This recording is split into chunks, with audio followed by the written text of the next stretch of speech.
आयरामधु.com पर आपका स्वागत है। आज मैं आपको सकट चौथ की कहानी के बारे में बताती हूँ। सकट चौथ की पूजा सौभाग्य के लिए और बच्चों की लंबी आयु और स्वास्थ्य के लिए की जाती है। एक गांव में एक बुढ़िया रहती थी।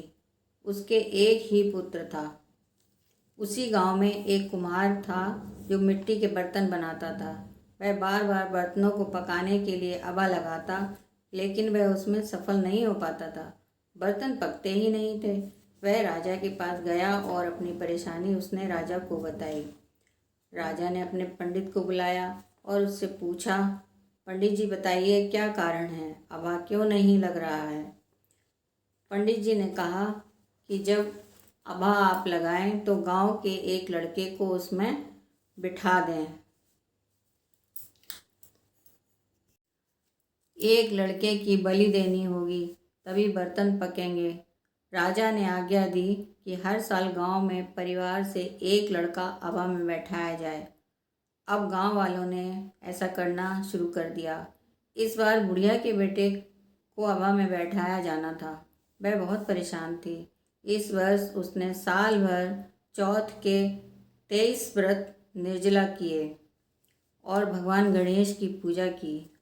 अब सकट चौथ आने वाली थी और बुढ़िया ने खाना पीना छोड़ दिया और निरंतर पूजा में लग गई। वहाँ से सकट देवता निकले। उन्होंने देखा कि बुढ़िया बहुत परेशान है। बोले, माता क्या बात है, क्यों परेशान हो। बुढ़िया बोली, इस बार मेरे बेटे को अबा में बैठाया जाएगा और मेरे एक ही बेटा है, मेरे बुढ़ापे का सहारा, मैं क्या करूं। संत बोला, माता ये लो तिलकुटा है, खड़ाऊ है और कपड़े हैं।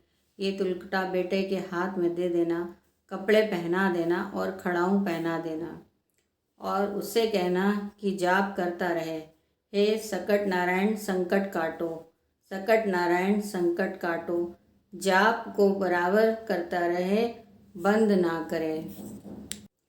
बुढ़िया ने ऐसा ही किया। जब अबा में बैठने का समय आया तो बेटे को नहला धुलाकर तैयार कर दिया। संत द्वारा दिए गए कपड़े पहना दिए, हाथ में तिलकुट दिए और खड़ाऊ पहना दिए। अबा में बेटे को बैठा दिया। बर्तन दूसरे दिन ही पककर तैयार हो गए। कुम्हार ने देखा और बर्तन को एक एक करके बाहर निकालने लगा। जैसे जैसे वह बर्तन निकालता जाता, आवाज़ तेज हो जाती, सकट नारायण संकट काटो, सकट नारायण संकट काटो। जरा धीरे धीरे, जरा हौले हौले। कुम्हार भाग कर राजा के पास गया और पूरा वृतांत राजा को सुनाया। राजा और सब गांव वाले इकट्ठे हो गए और कुम्हार बर्तन निकालने लगा तो आवाज़ आई, जरा धीरे धीरे, जरा हौले हौले। सारे बर्तन निकालने पर देखा कि बुढ़िया का बेटा जिंदा बैठा है और जला ही नहीं और मंत्र जाप कर रहा है, सकट नारायण संकट काटो, सकट नारायण संकट काटो। सब ने मिलकर उसे बाहर निकाला। राजा ने बुढ़िया से पूछा, अरे बता भाई, तुमने ऐसा क्या जादू किया, क्या चमत्कार किया जिससे तुम्हारा बेटा जिंदा बच गया। बुढ़िया ने सारा वृतांत राजा को बताया, जिसे सुनकर राजा ने ऐलान कर दिया कि गांव के सभी लोग अपने परिवार और गांव की खुशी के लिए व्रत को करेंगे और पूजा करने के बाद ही अन्न जल ग्रहण करेंगे। गांव के सभी माताओं ने सकट चौथ का व्रत और पूजा शुरू कर दी और सभी सुख शांति से रहने लगे। 4 घड़े अमृत के भरे, 2 सुनने वालों के, 2 कहने वालों के। भगवान ने जैसे उस बुढ़िया की इच्छा पूरी की और सुख दिया, वैसे ही सभी माताओं को भी सुखी रखे। आशा है आप सबको हमारी वीडियो पसंद आई होगी। कहानी पसंद आने पर आप सब लोग लाइक और सब्सक्राइब करें ताकि नई वीडियो आने पर हम आपसे मिल सकें। धन्यवाद।